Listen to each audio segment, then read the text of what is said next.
4ஆம் நூற்றாண்டில் வாழ்ந்த அரிஸ்டாட்டில், கிரேக்க தத்துவ ஞானி, உங்களுக்கு தெரியும். அவர் சொன்ன ஒரு விஷயம், ஒரு கோட்டு, அவர் சொன்ன விஷயம். இப்போ நம்ம ஓசோ, இப்போ 20ஆம் நூற்றாண்டில் வாழ்ந்த ஓசோ ஒரு சம்பவம், சின்ன குட்டி கதை சொல்லுவார். ரெண்டும் ஒன்றுக்கு ஒன்று தொடர்புடையது. அதை தான் இப்படியில் பார்க்க போகிறோம். அரிஸ்டாட்டில் சொன்ன கோட்டு வந்து, be a free thinker and don't accept everything you hear as truth. Free திங்கராக இருங்க, கேட்குற எல்லாத்தையும் நம்பாதீங்க அப்படின்னு சொல்கிறது. Be critical and evaluate what you believe in. நீ என்னத்தை கேட்டாலும், என்ன நம்பினாலும் அதில் ஒரு கிரிட்டிசிசம், உங்களோட கிரிட்டிசிசம் இருக்கணும். அதை இவாலுவேட் பண்ணணும். அதில் உள்ள உண்மையை அலசி ஆராய்ஞ்சு பார்க்கணும்னு சொல்கிறாரு கிரேக்க தத்துவ ஞானி 4ஆம் நூற்றாண்டில் அரிஸ்டாட்டில் சொன்ன விஷயம். இப்போ ஓசோ ஒரு குட்டி கதை சொல்லியிருக்கிறாரு, நான் பார்த்தேன்.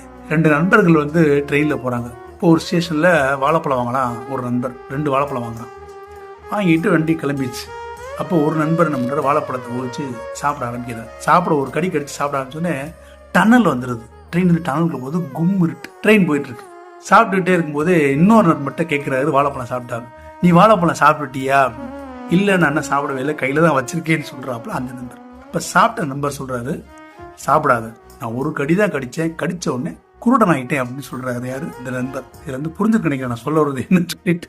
இது ஓசோ சொன்ன விஷயம் பாருங்க. அவர் 4ஆம் நூற்றாண்டில் அரிஸ்டாட்டில் சொன்னதுக்கும் ஓசோ குட்டி கதைக்கும் நல்லாவே தொடர்பு. ஸோ எதை கேட்டாலும் அதில் அது என்ன விஷயம், அது சார்ந்த ஒரு சிந்தனை, ஒரு இவாலுவேஷன், ஒரு ரிசர்ச் அனலைஸ் பண்ணிட்டு அதுக்கப்புறம் அந்த கருத்தை எடுத்துக்கொள்ளாதும் உங்கள் விருப்பமாக மட்டுமே இருக்க வேண்டும்னு ஓசோவும் சொல்றாரு, அரிஸ்டாட்டில் சொல்றாரு. 4ஆம் நூற்றாண்டில் வாழ்ந்த அரிஸ்டாட்டில், 20ஆம் நூற்றாண்டில் வாழ்ந்த ஓசோ அவர்கள். உண்மை எப்ப சொன்னாலும் ஒண்ணுதானாங்க, அதில் மாற்று கருத்தே இருக்காது. நல்ல சிந்தனைகளை வைப்போம், நம்பிக்கை வளர்ப்போம், அன்புடன் நம்பினார்.